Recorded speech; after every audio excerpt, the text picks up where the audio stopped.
Good evening, and welcome to City Council's Cablecast public hearing for Wednesday, July 9th, 2025. Will the clerk please read the subject of the bill? This public hearing is relative to the trash situation in the city of Pittsburgh. For the record, we are joined today by council members Warwick and Kell Smith. Other members may be joining us shortly. Before we start with the public comment, I wanted to kind of explain why we wanted to do this first. So in the spring, when I called for an emergency declaration for our trash situation, I think we had the most engagement from our office of people calling citywide with two things. One was what trash means to them in their neighborhood, and thanking me for, drawing attention to this. The other thing was that we had a lot of people reaching out and talking to us about what their ideas were for solving our trash situation. And I think there were some creative ideas that people came up with. I think this is something that means a lot to a lot of people. And we wanted to have a forum here to kind of get those ideas on record so that we have ideas on what we can work on next to solving our trash situation in Pittsburgh. I represent 13 very different neighborhoods, but the one through line in the neighborhoods that I represent are that we talk about trash in every single one of them. And I believe that's true for a lot of other council members as well. So I wanted to have an opportunity for us to talk through some of these things and think about what the future of our solutions for trash might be here in Pittsburgh. So our next order of business will be testimony from registered speakers. So please give your name and your neighborhood for the public record, and each speaker will have 3 minutes to address council. Our first speaker is Kaylee Gruby.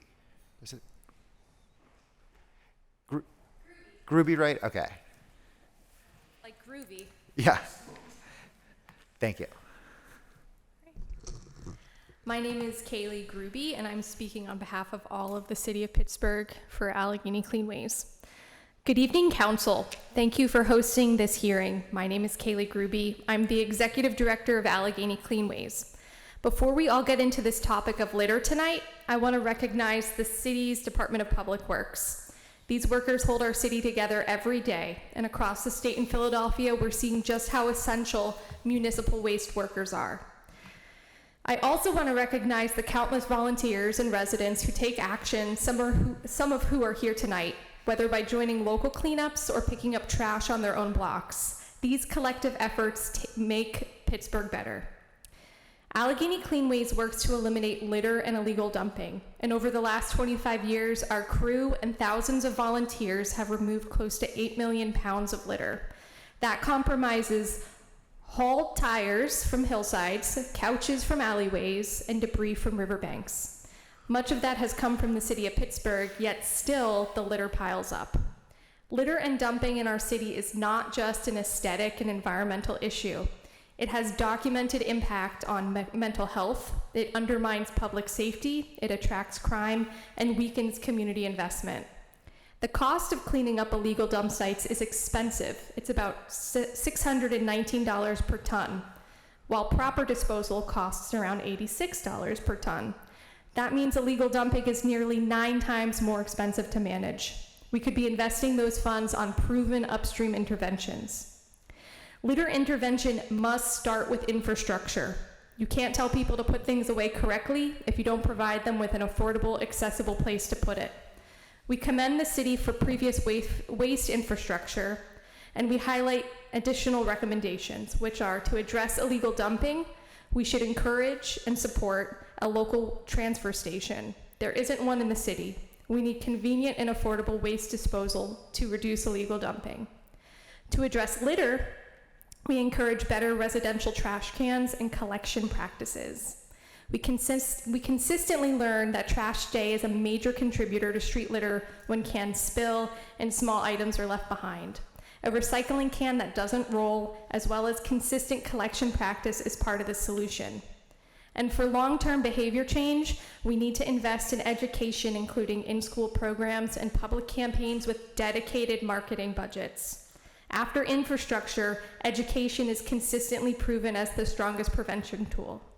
Looking ahead, partners all across the city, county, and state are preparing for the NFL draft next spring, where hundreds and thousands of visitors will visit Pittsburgh. Litter makes a lasting impression, and we have the opportunity to show our city pride. Cleanways is leading a large-scale cleanup and beautification coalition, and we invite all residents to pitch in with us. Thank you. Thank you. Our next speaker is Renee Robinson. Online. Hello. Can you all hear me? Yes, we can. Okay, great. Good evening. My name is Renee Robinson, and I am representing the Garfield neighborhood. I'm a co-founder of the Pittsburgh Garbage Olympics, an annual citywide event that mobilizes hundreds of volunteers to clean up our neighborhoods and raises awareness about litter and illegal dumping. I am here today to express my deep concern about the persistent issue of litter and trash throughout our city. Despite the efforts of dedicated residents, community groups, and city workers, illegal dumping and everyday litter remain a visible and ongoing problem in too many of our neighborhoods. This is not only detracts from Pittsburgh's beauty and quality of life, but also impacts public health, property values, and our city's reputation. Through my work with the Garbage Olympics, I have seen firsthand the pride Pittsburghers take into their communities, as well as the frustration they feel when their hard work is quickly undone by new trash and debris. It is clear that while volunteers' efforts are vital, we need stronger systematic solutions to address the root causes of this problem. I urge City Council to prioritize increased investment in litter prevention, public education, and enforcement of anti-dumping laws. Please consider expanding access to public trash cans and recycling bins, supporting neighborhood cleanup programs, and collaborating with local organizations to develop creative, community-driven solutions. Together, we can make Pittsburgh a cleaner, healthier, and more welcoming city for everyone, and thank you for your attention to this important issue. Thank you. Our next speaker is Erikica N, who I don't believe is here. Not online either. Okay. Next speaker is Tim Maloney.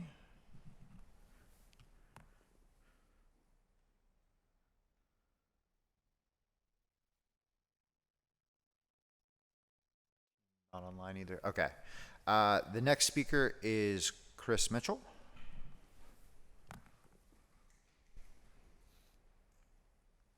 Hi, my name is Chris Mitchell. I'm a resident of Observatory Hill. I am currently project coordinator for environmental services, focused on updating our truck routing systems.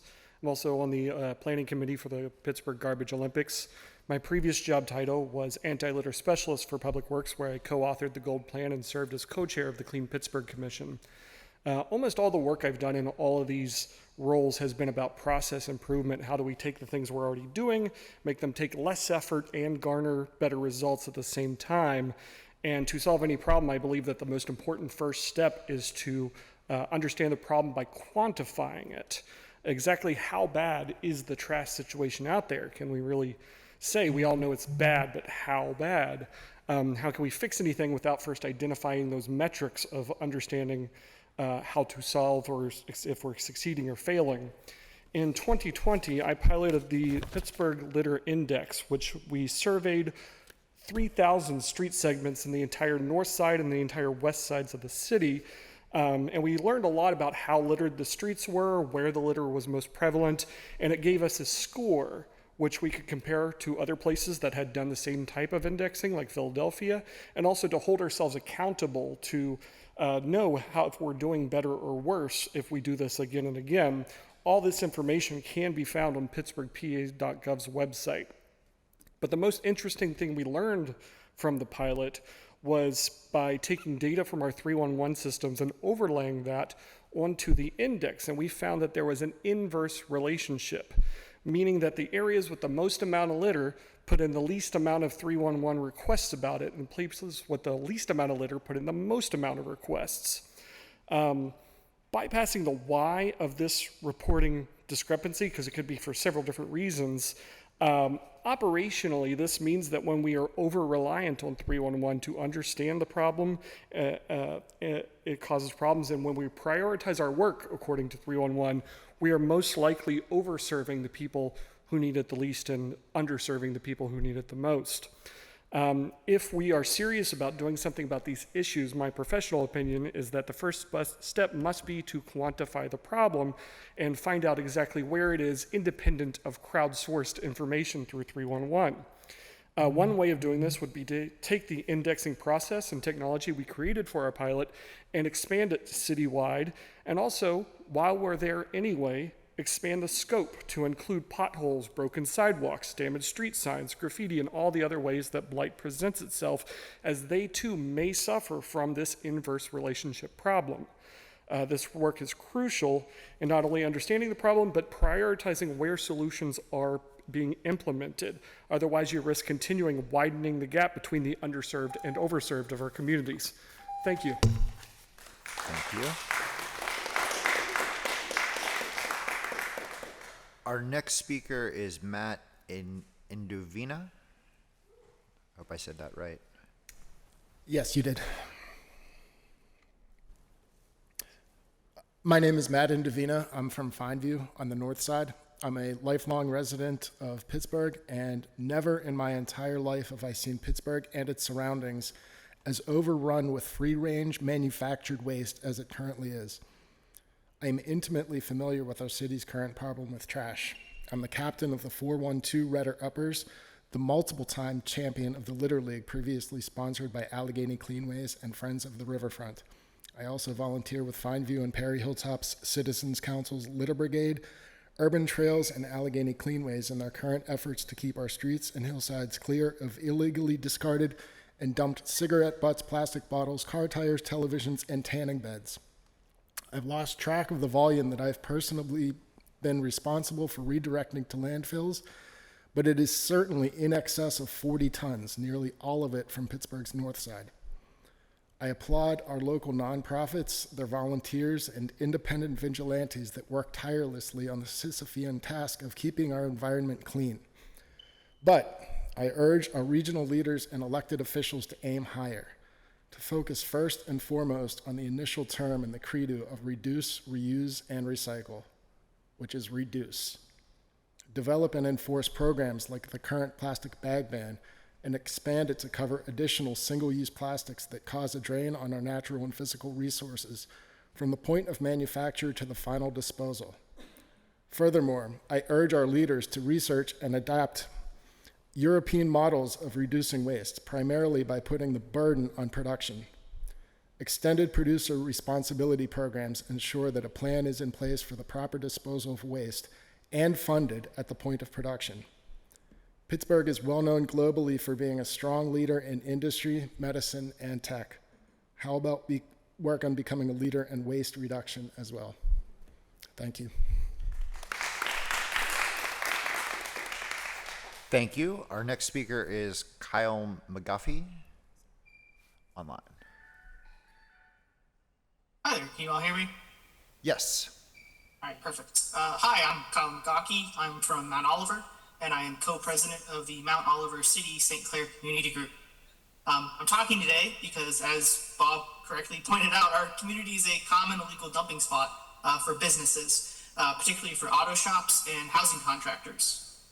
During our community cleanup events, we regularly find things from furniture to windows to siding, even solid chunks of cars that have been dumped onto the hillsides and along the roads. Of course, we make 311 reports, and for the most part, they are fairly responsive, so I do want to recognize that.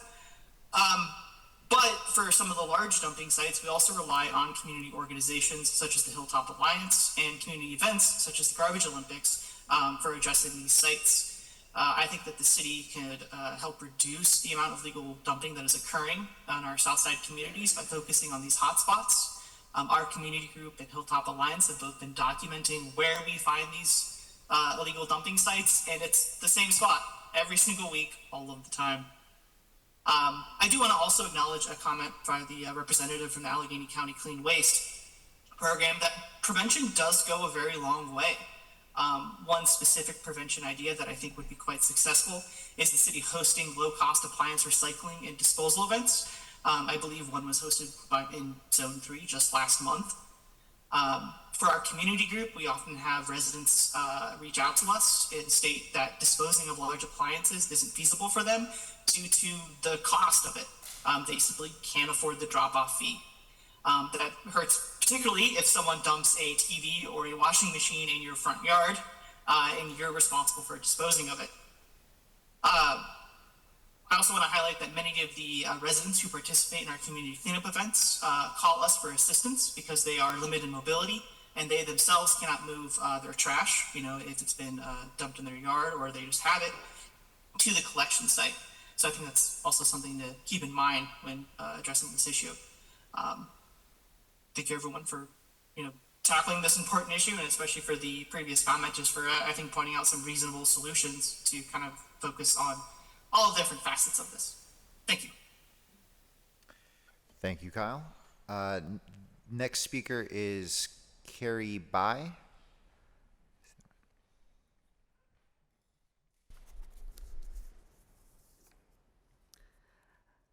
right. Hello, everyone. My name is Carrie B, and I live in Brighton Heights. And I am a trash nabber, which means I walk around, pick up litter. I pick up litter in my kayak.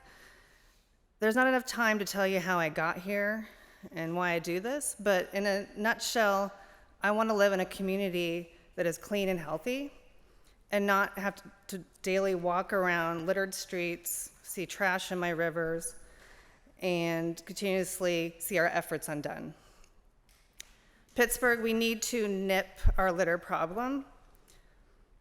And in some ways it's impossible because to shut off the litter faucet when our society is stuck in a one-use, trashy packaging, prefers convenience, cheap things. But I believe there are some new angles uncovered and a huge role the city government can play. I ran the Shadyside Street Stewards for 3 years, and I picky cleaned nearly half of Shadyside. And I've learned some things. I also went to a litter summit in Lancaster a couple years ago, and there was the PA Fights Dirty campaign that I think had a lot of good things to say about what we were seeing in all of the state of Pennsylvania. 85% of litter in PA is under 4 inches, and I picky clean. And in one block of Shadyside, I picked up 90 cigarette butts, for example. Number 2, litter attracts more litter, which is true, but also litter shows up in the same places where there's convenience stores or fast food or lots of throwaway items. Number 3, some litter is toxic like cigarette butts. Alageney Cleanways recently was on a radio show and said that one cigarette butt pollutes 250 gallons of water. People use sewers as ashtrays. Number 4, litter costs PA around $350 million a year. That's wasted money. So as individually we pick up, that's great, but I feel like we need to focus on some specific things that the city can do. 1, crash sites. Whenever there's a car crash, no one ever picks up all those pieces. Number 2, construction sites. People dump water bottles, fast food, fence ties. Number 3, festivals. Picklesburgh, I picked up trash 2 years ago. Plastic straw packaging flying into the river off those bridges. Number 4, convenience stores, private businesses, you can't call them in. They can have total trashy outlines and we can't stop it. 5, dumpsters overflowing. Trash cans, recycling, 25% more trash. The bag ban, people have not stopped putting out bags. And lawn services, constantly leaving litter mowed up into thousands of pieces. So as a city, we have a lot of things we can do. Thank you. Thank you. Our next speaker is Adam Nixon. Hi, good evening. My name is Adam Nixon. I'm a resident of the Southside Slopes. My wife is here with me also. As newer residents of Pittsburgh, we were pretty surprised when we moved in to realize what a problem trash is in and around our neighborhood. As has already been mentioned, dumping of car tires and many things both on city property and on private property. I'd mostly like to appeal to the citizens of Pittsburgh. Please take more pride in your city. I'm originally from the eastern side of the state, and I was just very surprised to see that this is such a problem in such a tremendous city that we're proud to now call home. Please take more pride in your city and dispose of trash and recycling properly. I thank you very much to the council for bringing attention to this problem, and I'd like to also suggest that maybe some bans on, as has been mentioned, single-use food containers, plastic straws, many of those things that are single-use disposable items, especially related to convenience food, that we consider potentially banning some of those substances. Just a suggestion, but thank you. Thank you. Our next speaker is Erikica Nixon. Hello, I'm Erikica Nixon. I'm a resident of Southside Slopes also. I care very greatly about this issue, as should everybody that lives in Pittsburgh City. This is a major issue. Something needs to be done about this. I make conscious efforts monthly to remove trash from our neighborhood, anything from tires, metal shards, broken glass, used food containers, things of that nature. It's really disappointing to see how careless people have been about trash. And I expect better, and we should all expect better. Mother Earth does so much for us, and we should make a collective effort to do better. Thank you. Our next speaker is Alicia Carberry.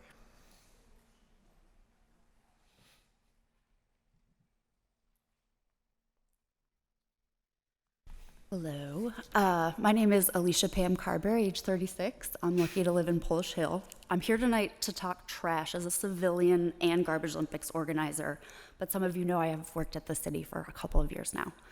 I'd like to focus on how helping organize the Garbage Olympics has demonstrated the scale of our trash problem and been a vehicle to, of course, clean up our neighborhoods yearly, but also build community and update policy along the way.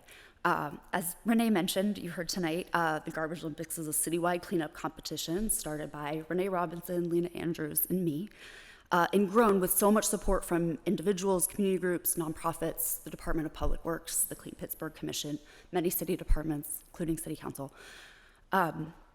This Saturday, September 13th, is year 9, and we expect it to be our biggest yet. Our record has been more than 50 neighborhood teams. Just a note for anyone not familiar, we have 90 neighborhoods in the city.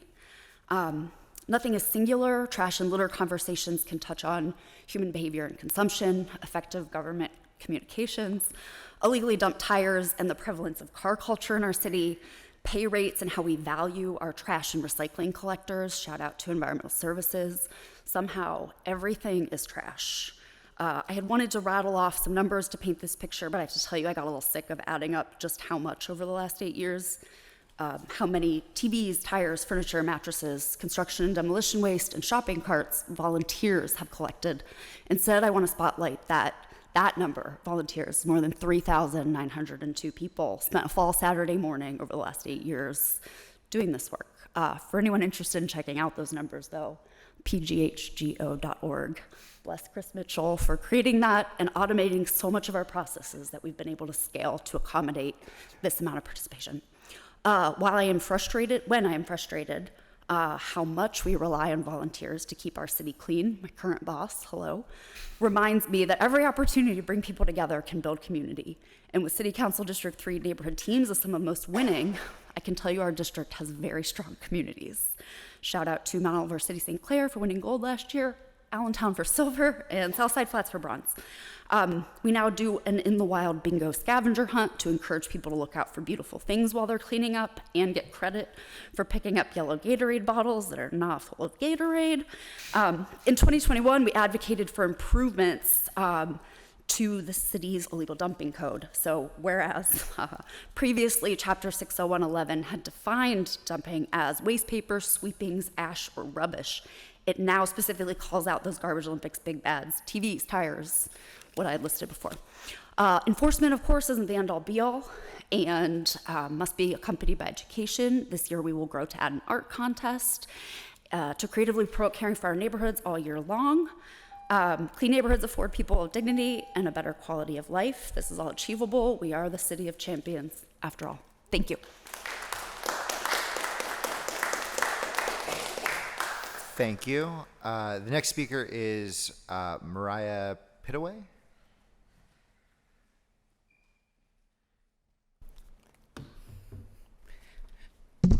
Good evening, council members. My name is Mariah P. I am a resident, a very proud resident of the Beachview neighborhood. We won the second Garbage Olympics. I've been a part of the voluntary community group called Pretty at Beachview for going on 17 years now. My kids have grown up in the front lines of litter cleanup. In fact, our family growth chart isn't marked on a door frame. It's an album full of pictures of my kids standing next to mounds of trash that were hauled out of Pittsburgh public spaces. I'm here today because I love this city and I believe that we can do better. Now, I want to start by giving credit where it's due. The Clean Pittsburgh Commission has been doing incredible work, and every member and member organization is an amazing resource. I also want to applaud the Community Neighborhood Stewardship Program. Funding the boots on the ground is absolutely what we need. But the reality is, it feels like too much heavy lifting is being put on the backs of volunteers and smaller nonprofits. Groups like Pretty at Beachview and Alageney Cleanways are out here tackling generational dump sites, cleaning up public right-of-ways, and doing work that really ought to be handled by the city. Even though DPW does an amazing job. We're proud to help, but we can't be the whole plan. Speaking in fairness, let's talk about enforcement. So residents can now get the quality of life tickets if our garbage is out of place. And we should be absolutely held accountable. But so should landlords, businesses, public agencies like PRT, and absentee property owners who let their lots become blighted. If we want clean neighborhoods, that responsibility has to be shared evenly. I also want to address the issue of debris left behind by construction and utility crews. They often leave cones, signs, sandbags, and other detritus sitting for weeks or longer. It's not just an eyesore, it's dangerous. And it sends the message that no one is paying attention to our neighborhoods once the work trucks roll away. Another thing to consider is making it easier for people to dispose of problems like problem items such as televisions. Not everyone has access to a car. If we don't give folks a reasonable way to get rid of electronic waste and other items that aren't accepted curbside, we can't be surprised when they show up in the woods or along alleyways. Now, I know money is tight, but litter doesn't hurt just property values, it hurts public health. I feel that we should look to our large medical nonprofits and universities to help fund solutions. They benefit from healthy communities too. I want to leave you with a mantra I've tried to live by. Leave everything at least as good as you found it and pitch in when you can. We've been helping for a long time. It's time for the city, county, and state to help too. Thank you kindly for your time.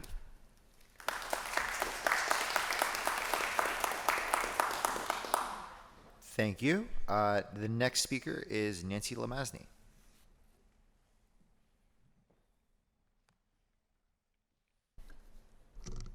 Hi, I'm Nancy Lamazny, and I'm speaking as a resident of Allentown and one that lives in the steep slope overlay. What I see a ton of, as everyone has mentioned, is tires. I would love there to be a way to track the life of a tire from installation to when it's replaced. I see tons of trucks driving by, and I can only imagine they just find a hillside to dump them over in my neighborhood. Also on that note, any tow truck drivers, tons of accidents by Liberty Bridge, which I live by, and they do not pick up debris, which leaves residents to put it in their residential trash, and it's never picked up. So this creates quite a burden on us. Televisions, my neighborhood simply relies on public transportation heavily and cannot lug a television to be recycled properly. We used to have Knoxville Drop-Off Center, which was closed because of illegal dumping, I believe mainly televisions. Instead of addressing the issue, they just closed it. And there are tons of hillsides, and now our hillsides are littered with TVs and again tires. And because our neighborhood is considered up and coming, a ton of construction debris as well. We have taken the Garbage Olympics title twice. I think we could have won it a third time easily. And I'm not proud of that. And I'm tired, and we are burning through what little funds neighborhood boards have and volunteers. So please help us. And especially something that is not seen but by people like me, underneath the Liberty Bridge is disgusting, and it is always disgusting. Over PJ McCardle is a train wreck, and I assume it's train property. I would like them held accountable for cleaning up their land. I still have a minute left, but that's really it. I agree with everything everybody else has said. Thank you. Thank you. The next speaker is Stuart Strickland.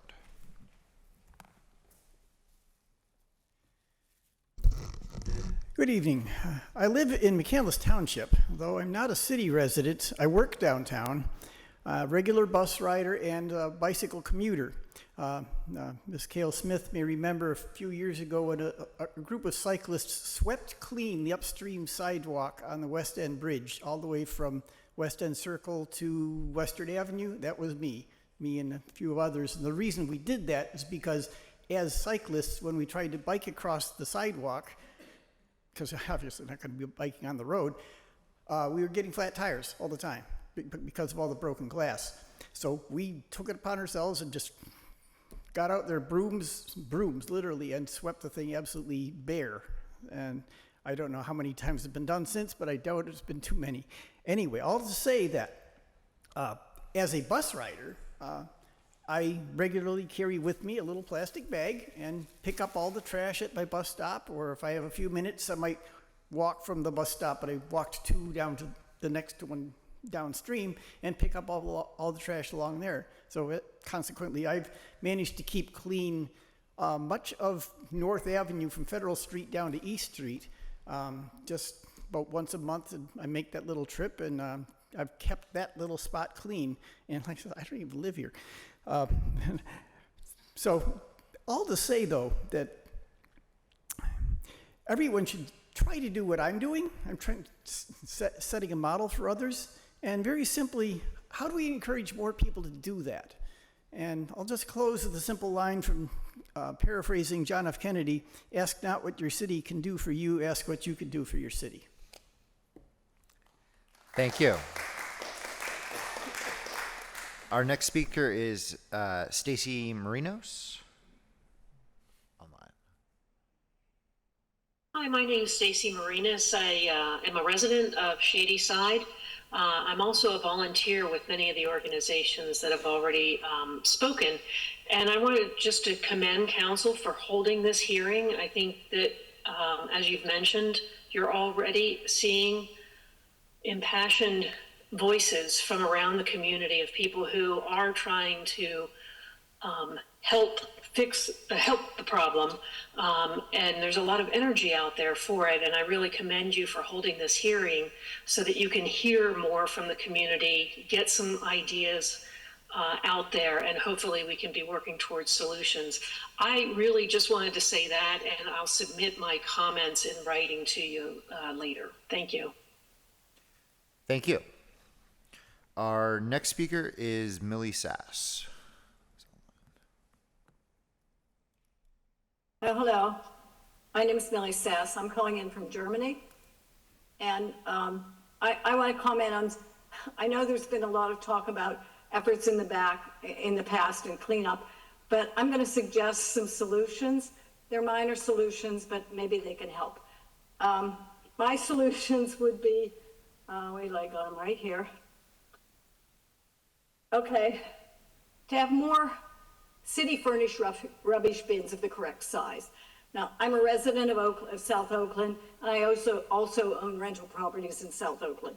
So I see it from both ends, trying to get my tenants to use the bins that I provide for them, and also having them keep their rubbish clean and not overweight and so forth. If we have city furnished bins, then we know they're the right size. They're going to have lids on them. And I will have to give the examples that I see here in Germany. Right now, I'm in a city, a small city. They have their garbage cans similar to our toter bins, similar to those, and they color code the lids. And they have signs on the lids of what items can go in and what items can go must not go in those bins. And so there's a red bin for, wait till I see if I get it right. There's a red bin for, there's a red bin, a green bin, and a blue bin. They recycle only compostable rubbish in their green bin. We've never really done that, I don't think, in the city. And in the red, that's in the green bin. In the red bin, I think that's for plastics, and in the blue bin, that's for paper. And then they have a general black bin. And the black bin is for anything that can't fit in the others. They weigh that. They have a scale or something that will weigh that. And depending upon how much it weighs, the resident gets a bill for that. So that encourages people to actually do their recycling into green, compostable rubbish, paper, and plastics. And we know that they have, yeah, Germany's great. It has collections for glass in their grocery stores, and they get money back on that. So we can't solve that.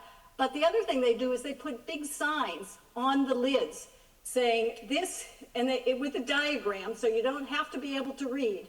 Like, this one is for paper, this one is for plastic, this one is for vegetable matter. They paste that right on the top, and then on the side, they also have the pictures showing what's meant to go in that type of bin. And for the green rubbish, they actually have a sticker on the side with the resident's address on it. So if they're putting...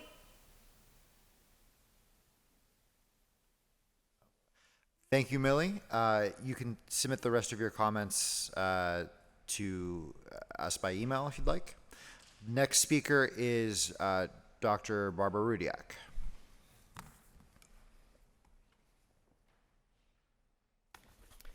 So good evening. My name is Barbara Rudiak. My neighborhood is the Southside Flats. I am past president of the Southside Community Council and a Southwatch committee member. In March 2017, Southwatch was initiated through Southside Community Council and Southside Slopes Neighborhood Association. I have attached information about Southwatch in the packet that I will provide with you, council members. Our major focus was on trash violations for several reasons. One, residents in both the flats and the slopes considered improper trash storage a problem, and two, there were regulations that we could reference when communicating with residents and property owners. An infrastructure and maintenance policy in our neighborhood plan directs community organizations to develop a system of education, accountability, and consistent enforcement of litter, graffiti, and improper storage of trash in both the residential and business sectors. Our focus was on educating the residents about refuse regulations and holding them accountable when violations occurred.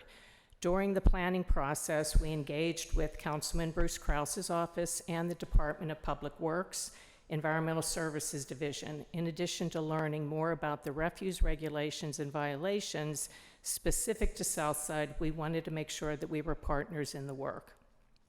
Committee members focused on a designated area in Southside when the planning was completed. When a violation was identified, a yellow Post-it note or an orange placard with the violations listed were placed on the door of the residence. Oftentimes, this is all it took for the violation to be remedied.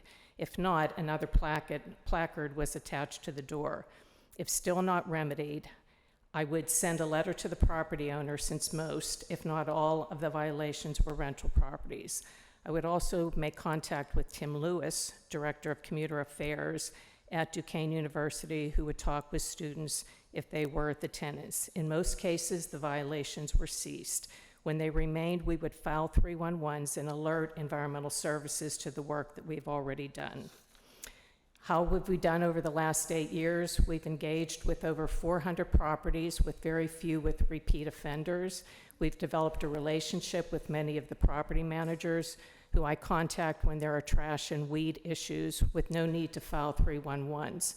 Residents contact me, block watch leads, or the council when there are trash issues that they have had difficulty resolving. Cases go to court are now heard by our local magistrate. It's helpful that they live in the South Side and see how trash violations can impact the perception of a neighborhood. Thank you. Thank you. Our next speaker is Miss Charlie Ellison.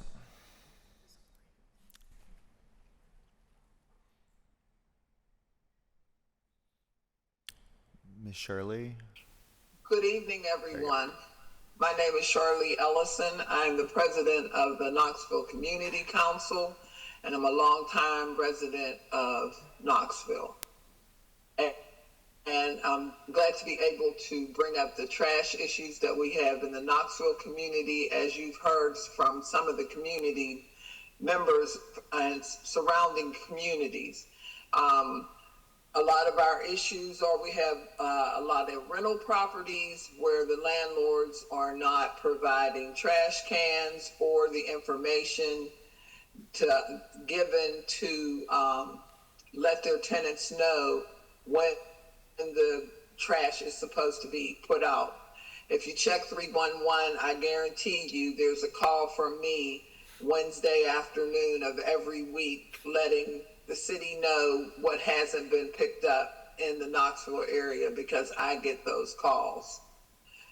Overgrown city lots up here, condemned homes up here that are not being demolished, city lots that are not maintained by the city. That's not only causing problems with trash, that causes safety problems, and it also causes problems with rats, other rodents. We even have skunks on Zara Street. So it's just not the trash, it's the problem that the trash is causing. Trash has been left numerous weeks for unknown reasons. If the garbage men are not going to pick up the trash, they need to note why the trash wasn't picked up so that the tenant and the property knows what to do to have their trash picked up. We also have properties in the Knoxville area that are what I grew up calling rooming homes, where the people in the house are not related. They're just renting rooms, so they're throwing their trash out in the yard whenever they get done, whenever they get ready, because they don't know when trash is picked up.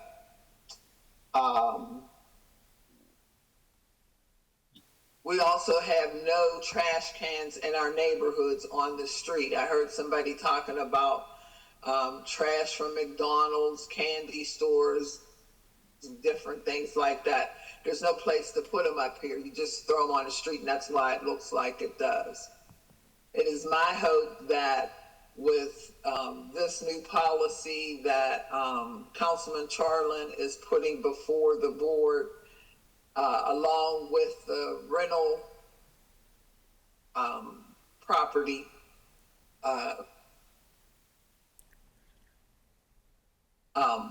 law, that maybe this will help us clean up Knoxville. We have.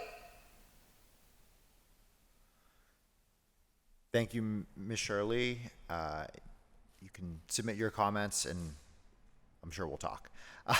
Last registered speaker is Annie Rudolph.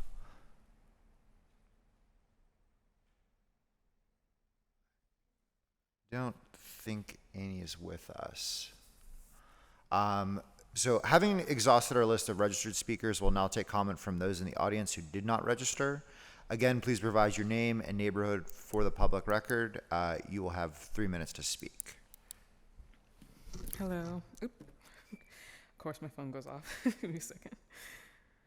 Thank you, Council and Councilperson Charlin, for this time to speak on this issue. My name is Amma Ya.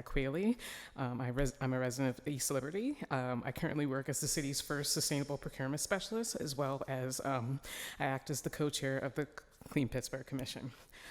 As an Atlanta native, I was happy to see that Pittsburgh was not the soot-covered city that was outlined in my college environmental textbooks. And as I've come up on 12 years in Pittsburgh, in this city, I can truly say that I love Pittsburgh, and I truly believe in its potential. And lots of good topics have been covered tonight, and trash situation is very vast, and I'm happy to hear that everyone's so passionate about this issue, and I'm here to speak on one issue specifically. As a previous public works employee, I had the pleasure of viewing the back-end data of the 311 system. Today, while certainly shinier, I'm disappointed in the feedback of the new 311 system. After doing the right thing and reporting 4 96-gallon private trash cans on the sidewalk in the public right-of-way, I was surprised to see an email 3 weeks later resolving the issue due to both time passed and a glitch in the system. After calling 311 to better understand the reasons why such had happened, as the problem was definitely not solved, I was then told that it might have been assumed resolved due to the age of the request. I understand that the city is in the process of increasing the number of litter inspectors, but this first step that many may take, reporting the problem through 311, the city must take steps to fix these tech issues and ensure that residents feel like these issues are getting the attention that they deserve. And also systematically, litter leads to many issues impacting the quality of life and health of many residents. We deserve better. Thank you. Thank you. Are there any further speakers? Anyone online? Okay. So seeing no further speakers, we'll move on to comments from council members.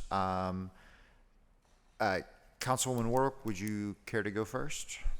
Yeah, sure. Thank you, Councilman. Thanks for holding this hearing. Thank you to everybody who came out to speak. For the speaker who talked about living in Germany, I lived in Germany for about 11 years. My husband worked for the military, and there's this joke in Germany that says that you can drive 120 miles per hour on the Autobahn to meet your 15-year-old girlfriend at the beer garden. But if you put your green glass in the brown glass container, watch out. Anyway, so yeah, I think that it is clear, abundantly clear, and has been for a long time that, volunteer-led, biannual community cleanups just it's not enough, right? And, thank you so much to all of the folks out there who, I see you on Facebook, I see you with the cleaning up litter on the weekends. Some folks do it like every day, it seems like, new, just incredible all over the city. But that's not a plan. That's not a policy.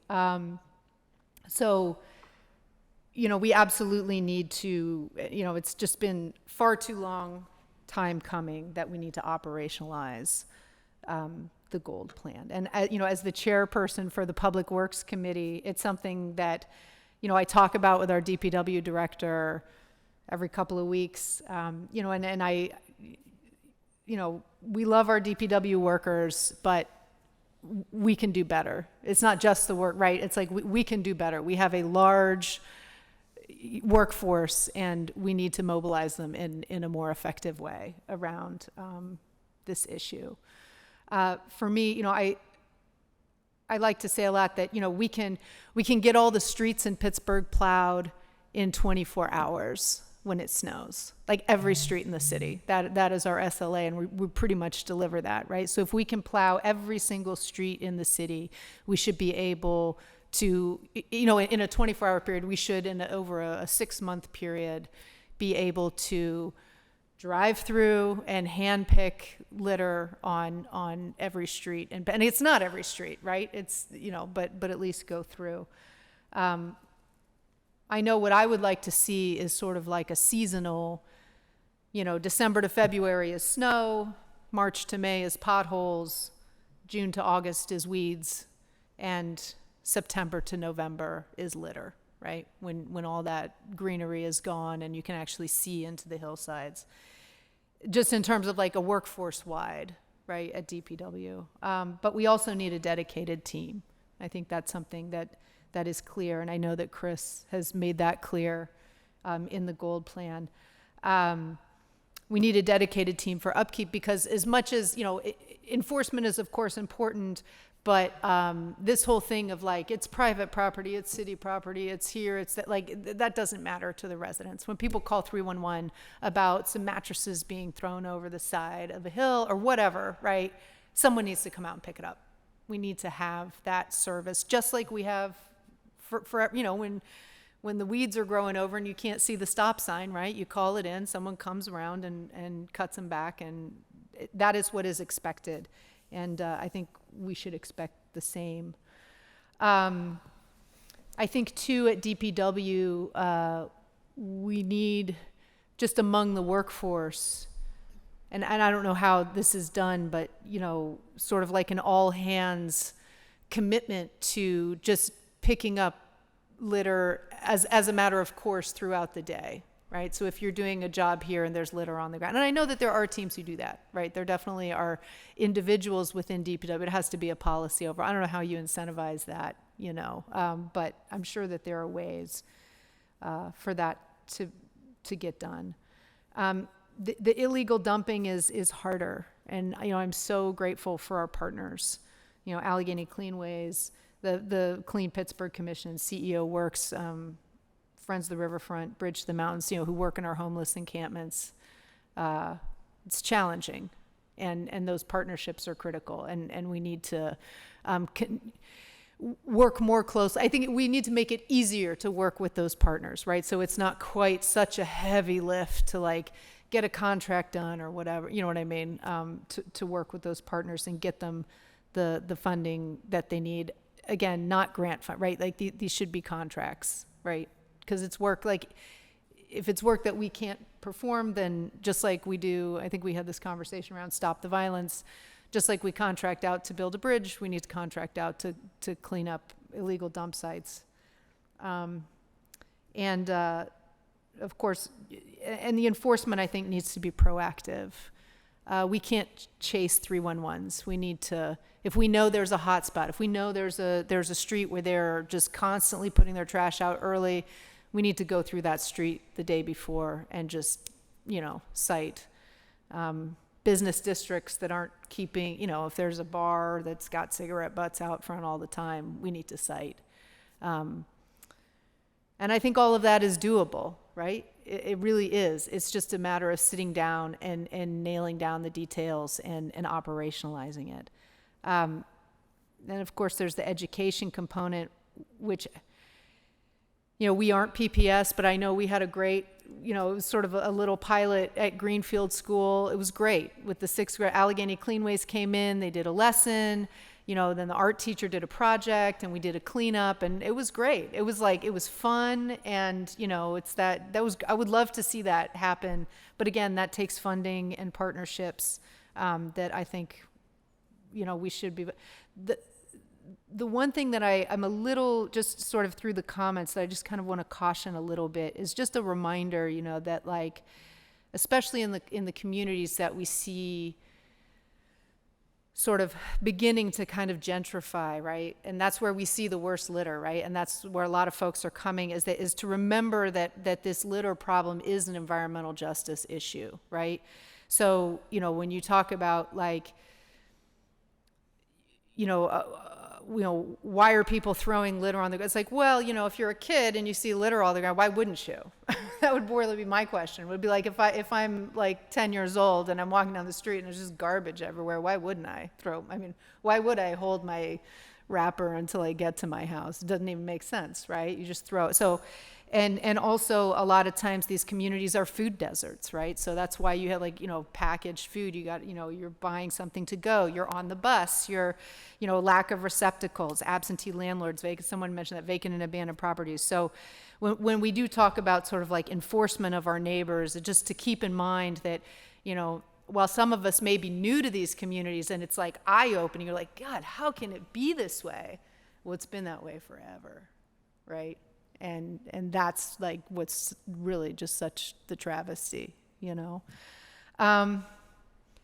Anyway, yeah, thank you to the councilman again. It's funny because last year, I remember I called for a post agenda on litter, and my hope was to bring DPW to the table with the plan. And I was going to give them like 4 or 5, but it wasn't there yet. So last year came and went. And so, I'm hoping that is where we can get again. I know, Chris, we've talked about that. And you got to start somewhere, and you got to start by writing it down. How is it going to work? And then, of course, funding it, that's our job, right? So, I look forward to working with fellow members, and thank you, Councilman. Councilman Charlotte and I don't always agree, but on this thing, we absolutely agree, 1,000%. So, anyway, thank you. That's because you're always talking trash to each other. It took us, we're out, I guess, an hour into this before someone said talking trash. I was. Well, your staff wore something about trash on her shirt. Can I just say, Councilwoman Kell Smith. Well, let me just say, I've been on council for, it's 16 years, almost 17, and I'm retiring at the end of this, in January I retire. But I started, when I first got here, the anti-litter campaign, which prompted positions, in anti-litter. I started the e-recycling campaign. I started the Clean and Lean program to clean up vacant and blighted properties. And I started the grass cutting program citywide to get grass cut so the properties look clean.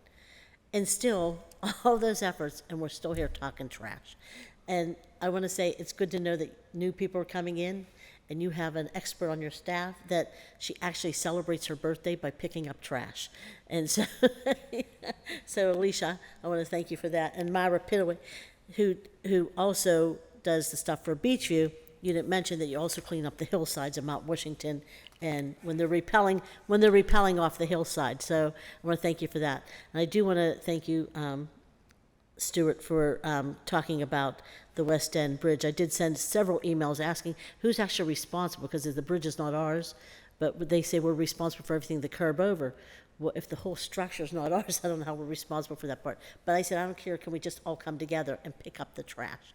And to me, that's the whole thing, is just, I feel like the residents are doing so much, and I heard several of you say it should not be this burdensome on our residents to pick up the trash.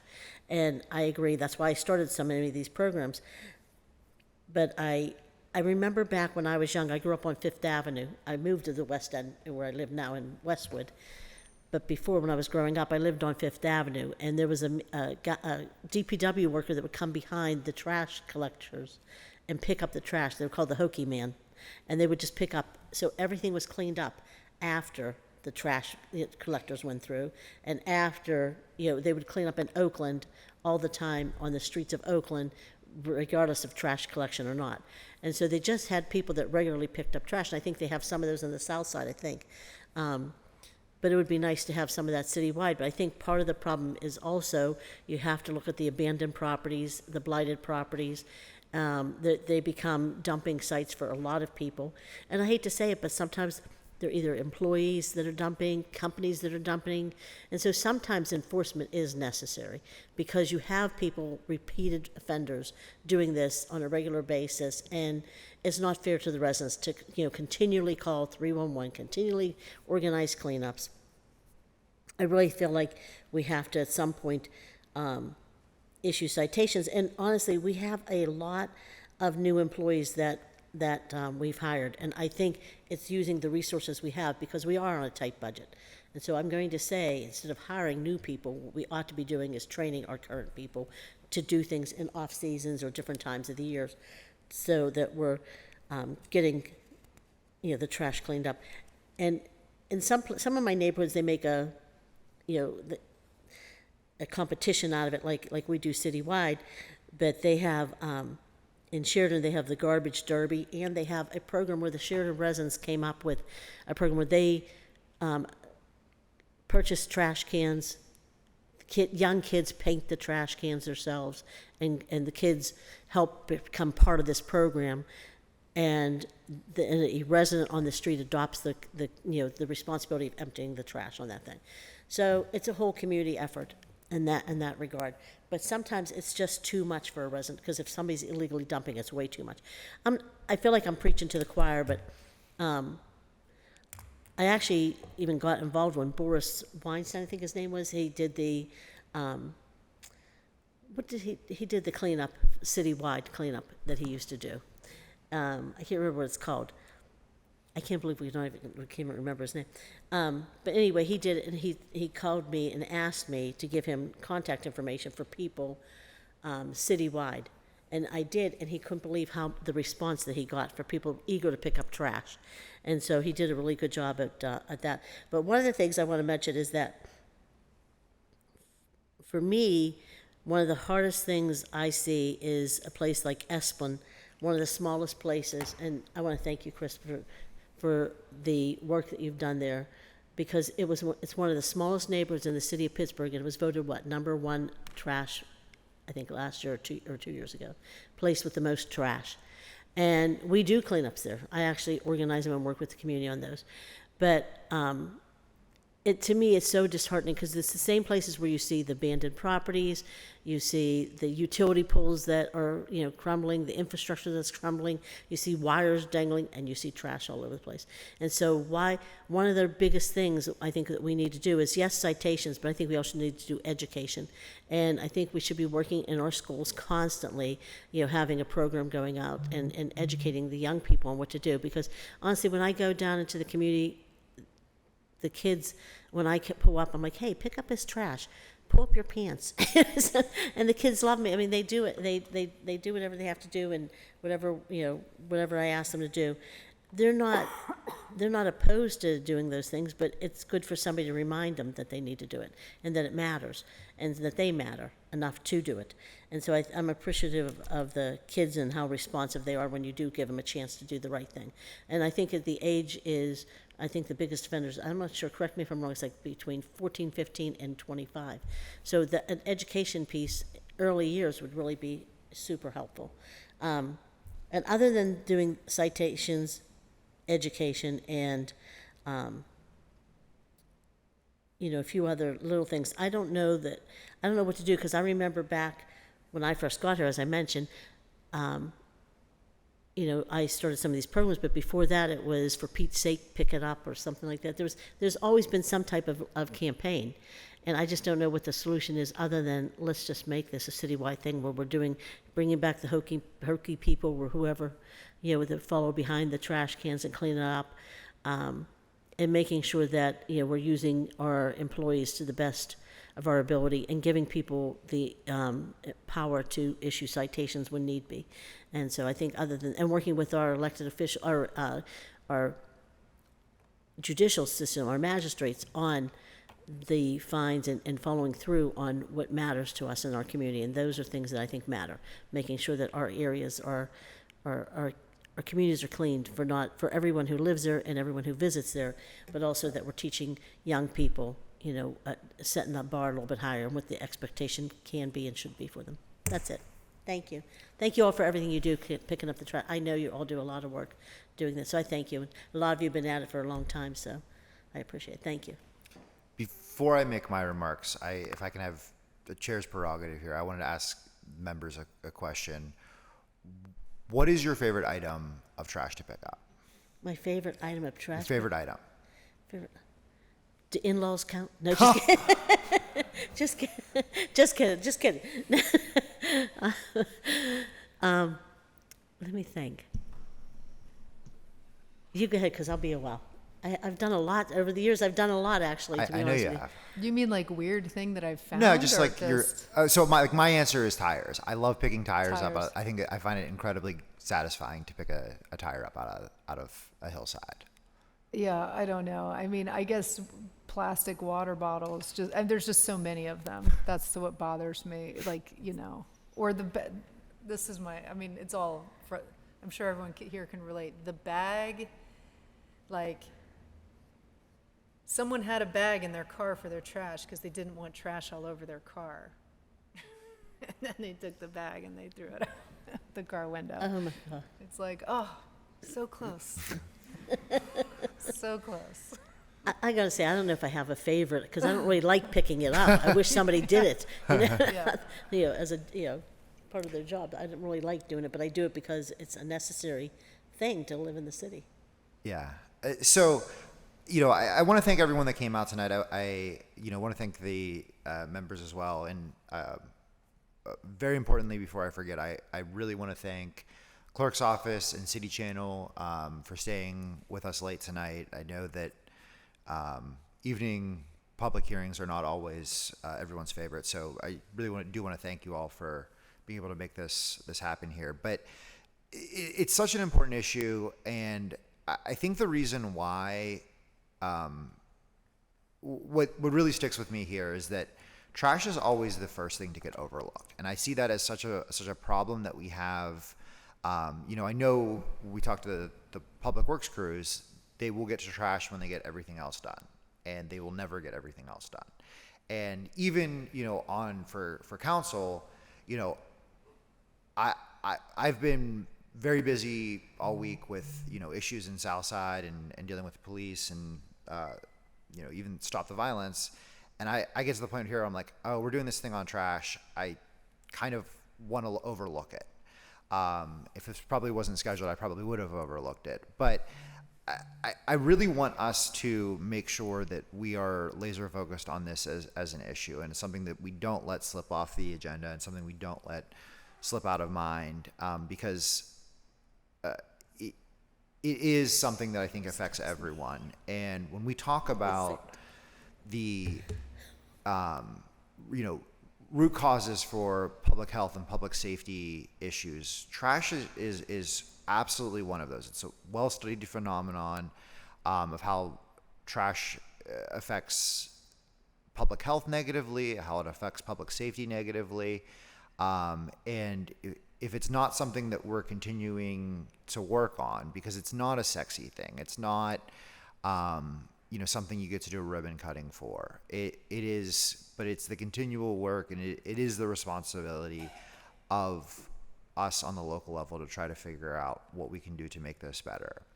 I think this has kind of come up in a lot of ways, and I understand, I realize who I'm speaking in front of here, but we do have this reliance on volunteers to solve our trash issues. It seems to be that, you know, we look at the volunteers as this is how we can solve that. And I do think volunteers can be an important piece of the puzzle, but we as a city need to take more ownership of this and work so that we're not relying on volunteers. Alicia says to me all the time, she's like, what other city function, core city function, is the plan volunteer based? You know, we don't ask volunteers to pave our streets or fix our bridges, but we do ask volunteers to solve our trash solutions, and that's you know, not sustainable and not something that's going to get us good results here. I really also appreciate a lot of suggestions here. There's some ideas that are some even problems. The car crash thing is something that, like, of course I see that, but it wasn't really something that I ever really thought of. And there's a lot of other things. I won't mention all of them, but I do appreciate all the ideas that came before us tonight. And so this is brought up in other ways as well, but we have the NFL draft coming here. There's going to be so many eyes on Pittsburgh next year, and we have to make sure that we don't just clean up for the draft, that we're cleaning up for the residents that live here. We want to showcase that as a city, you know, as the Democratic nominee for mayor said, you know, you're going to see these ads that are going to be Heinz ketchup bottles and Permanis and, you know, Johnny Unitas. And we also want to be able to, like, that's what we can show Pittsburgh as. But I want to show Pittsburgh as this beautiful, welcoming neighborhood city. And that means that, we need to get our act together now so that we're showing it off that way.